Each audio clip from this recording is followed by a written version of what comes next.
for speakers. This is my contact info. Best one's probably to send me an email at chris@kinsman.net. I'm booking for June right now. Always looking for folks, topics around .NET, could be Azure, could be things along those lines. I typically make folks kind of two offers. One, if there's a topic that you'd like me to find a speaker for, send it to me at chris@kinsman.net. I'll attempt to go out and find someone to address that topic and come and speak to us about it. Or even better, if you know someone who's a great speaker who might have a topic they'd be willing to come and speak about, go ahead and drop me their email address. I'll get a hold of them and try and twist their arm a little bit to come out here and speak to us on one of these evenings. Next slide. So I think you have the date wrong on this one. Oh, I did. I totally forgot to change the date. My bad. First Monday in April. I can't remember what it is off the top of my head. Security in ASP.NET Core 2.0. So this is going to be a Microsoft guy who works on specifically with his topic, security in ASP.NET. We're going to be talking about some of the new stuff that they did in .NET Core and running through a bunch of different things around security in .NET. Barry Dorans is his name. And then tonight, I'm going to hand it off to Chris. We're going to talk about Octopus deploy. So, just out of curiosity, how many people here work for Microsoft? Okay, good number. So I did not work for Microsoft until November of last year. And before that, I had been a software engineer for 18 years. In the last 18 months of that 18 years, I spent leading a DevOps transformation, and that's the company I work for. And the tool that I used was Octopus Deploy. So I'm really impressed with the tool, and I will explain why. How many people here are software engineers? So most of us, project managers, a couple, and operations centric. Okay, cool. And of those of you who are software engineers, how many of you have a mature TDD, CI, CD pipeline for the products that you work on? Okay. That's a much smaller number. And how many of you want that? I assume you're here. Cool. I want to start by talking about why the continuous delivery pipeline is important. Has anybody heard of a company called Knight Capital? No. You have in the back. All right, cool. There's a company. There was a finance company. It was called Knight Capital. I said was. So that should be good. There was a finance company called Knight Capital, and at the time that this happened, I was working for a finance company. So this is big news for us when this happened. And essentially, what happened to them is that they had a piece of software they've been developing for a while that replaced some older code in their system.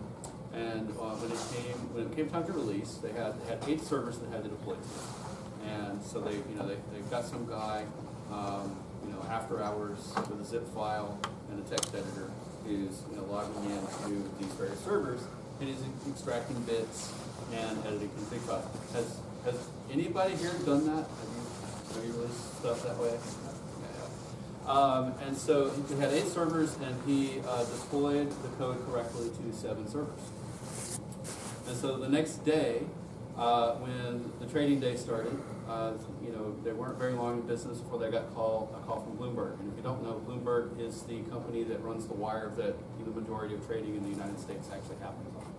They got a call from Bloomberg, but Bloomberg said, "Hey, something weird's going on. You should look into your. Have you released a change? Well, yeah, we did. Well, you should look into it." So they pulled some random logs from some random servers, and everything that they could see looked good. So they said, "Yeah, we're fine. Everything's cool." A few minutes later, they get a call from Bloomberg again. "No, really, something's wrong."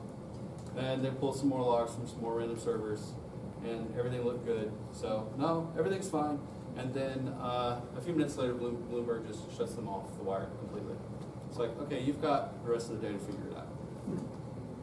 So they had nothing to do now except go meticulously through each one of the servers, and that's when they discovered that one of the servers did not get updated correctly.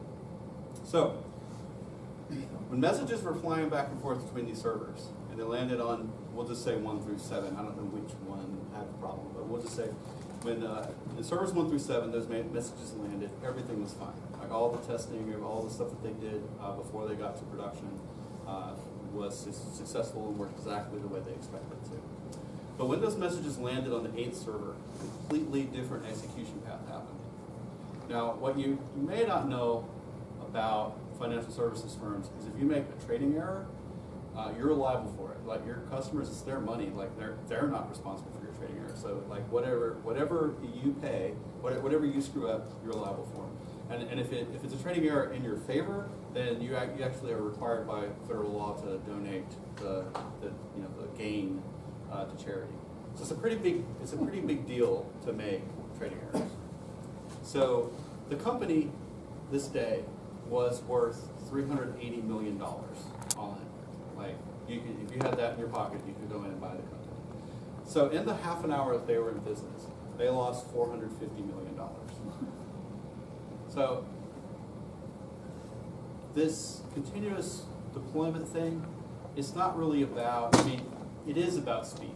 Like you want to be able to deliver value fast, but ultimately it's about safety. It's about having, treating the methodology by which you deploy applications to production with the same level of seriousness that you treat the rest of your software, and using the same level of testing and care with that process.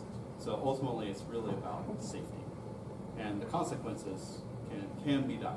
So I just want to give you that. That's the context for why I care so much about this. So I'm going to talk about the structure of an automated build pipeline.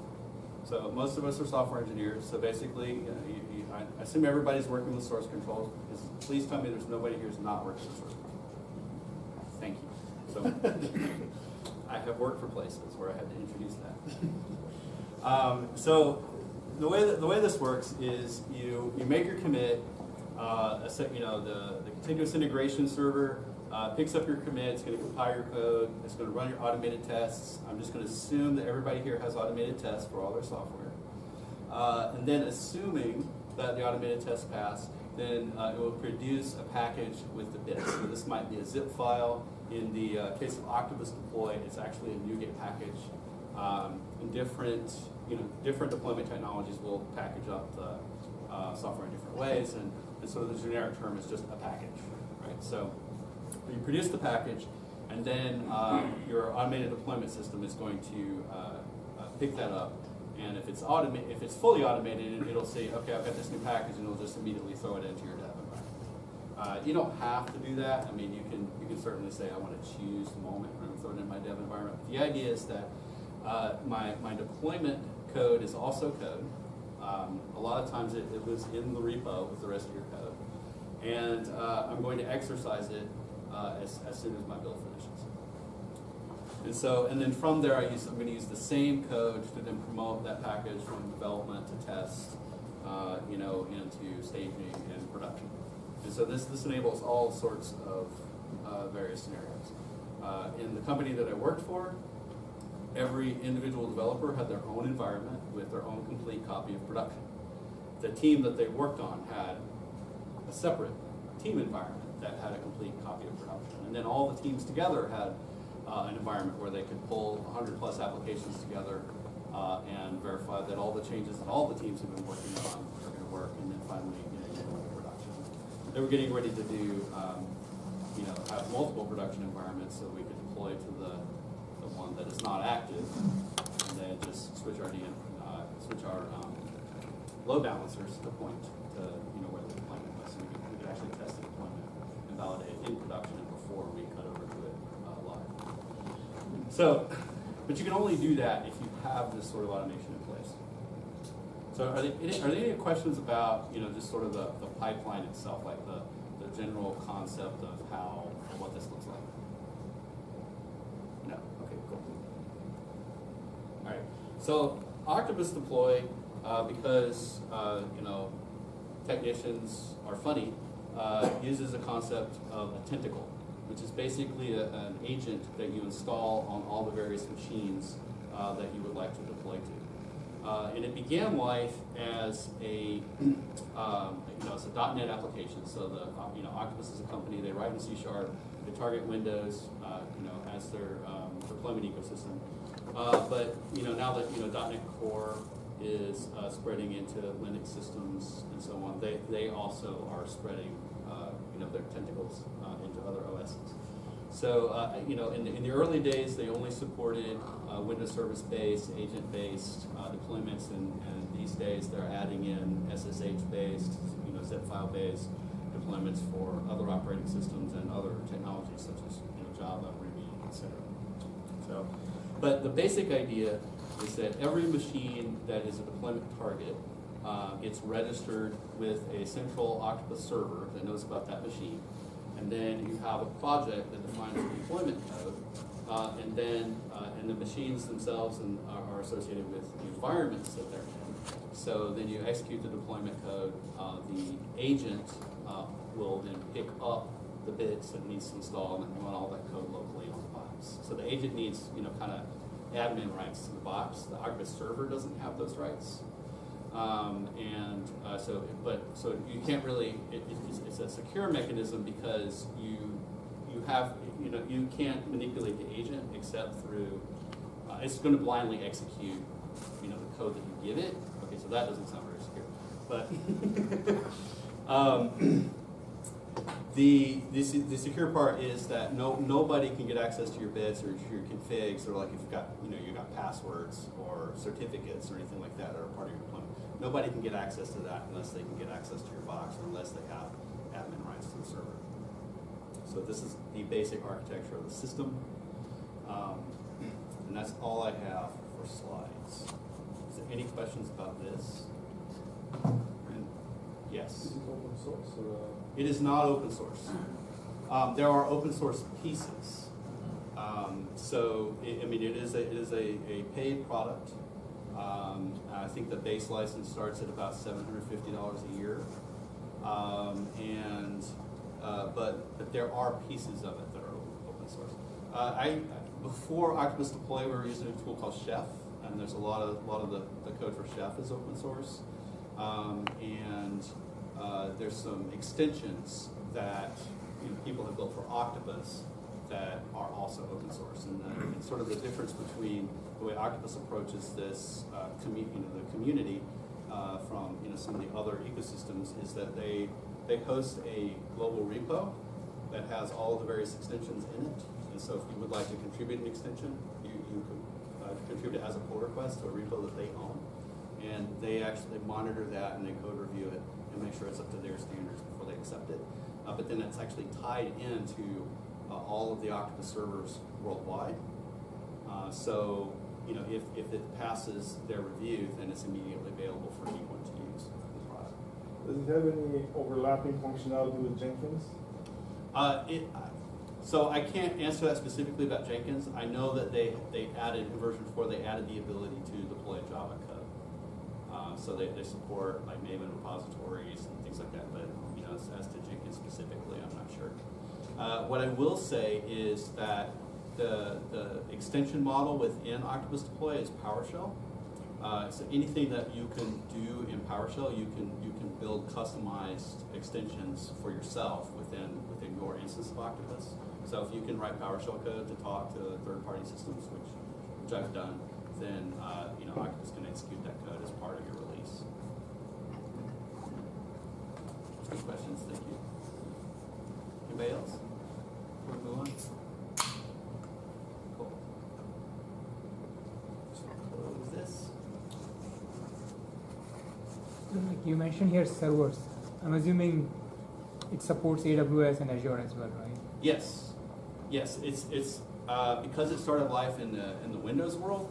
It's got much stronger support for Azure, and I've actually watched that get even a lot better over the last couple of years. I will be setting up an Azure deployment, but I have not yet, for this edition of Octopus, I have not yet tested the Azure deployment. So I was using version 3, and I upgraded to version 4 for this talk. And just to set expectations, everybody knows what happens to live demos, right? Okay, so the way I'd like to start this is by jumping in, and what I have here is a vanilla ASP.NET MVC application. I didn't really add any special, it doesn't really do anything. This is just sort of file new project. So I want to go through the process step by step of what it takes.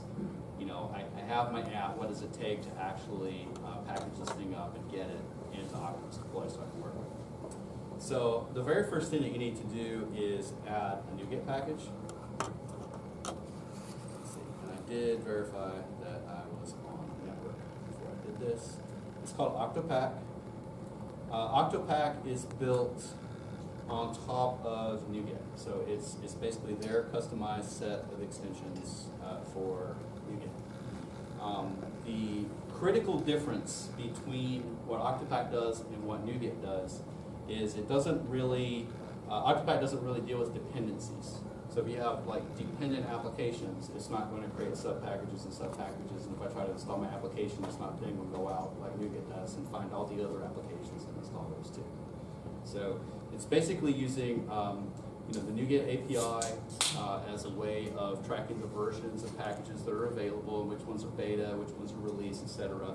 And then using the NuGet packaging metadata, which is very, very good, and just kind of standing on top of that.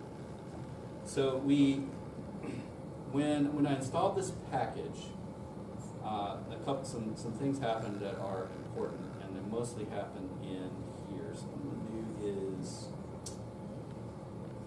I'm going to find it. I've got another window open over here that I'm going to slide over. Find this file for you real fast. Let's see. So we scroll down and we look at the contents of the project file. Let's see, where are you? It's down here. So the Octopack edits project file and basically adds some targets. So that's the next thing that we're going to have to concern ourselves with. The way the targets work is if you build your code with a specific flag, then Octopus will read your project file, discover all the files that are a part of your project, and then build a package out of it. So I'm going to show you that part right now. Pull up on email. Let's see here. So I'm going to say MS build run type Octopack equals true. So we'll just let that build.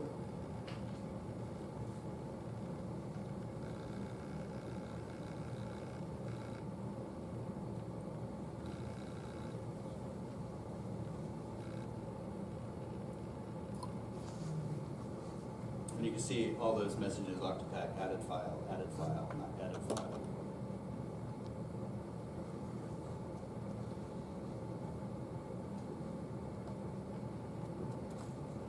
So if you have a build server and you're already building your Visual Studio solution, all you have to do is add that one switch, and you'll now have an Octopus package. So and I'll show you what happens down in the build directories here. So Explorer opens up.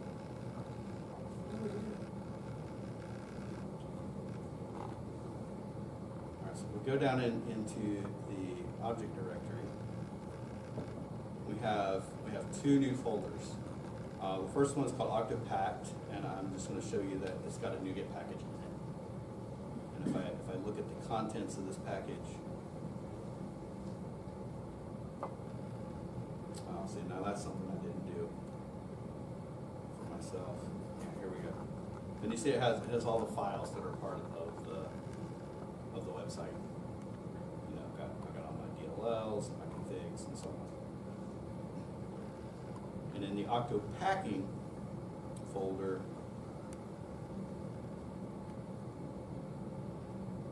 let's see, open with code.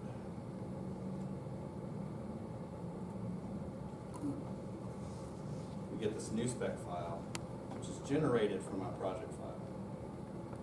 And kind of what I want to point out here is that this base file is pretty ugly. Plus it has hard-coded paths to like my personal directory in it. That you don't want to keep this. You want to use Octopack the first time to generate this new spec file, but it has logic in it that if your Visual Studio project has a new spec file with the same name as the project in the project folder, then it will use that file instead. So I have, let's see, in another code window, I have an example of what that looks like. Let's see, go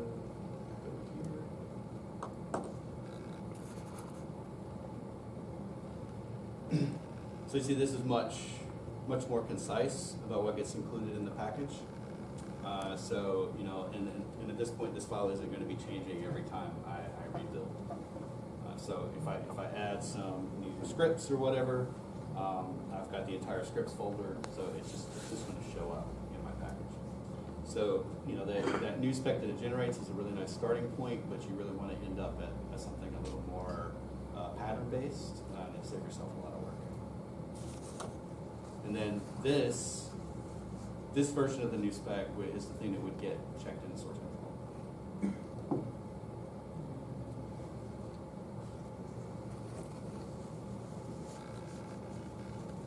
So now that we have a package, I'm gonna do one more thing before we do that. I'm gonna change the version of the package because I've already been working on this. Once I'm here, and just edit my assembly info CS.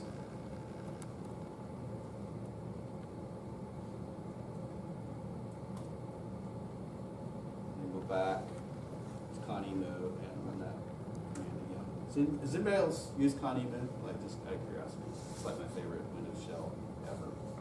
Yeah, we love it too. Any questions so far? Yes. Does Octopus, I'm sorry. does Octopus supports .NET Core? Yes. Oh. Yes. And at the end of the day, Octopus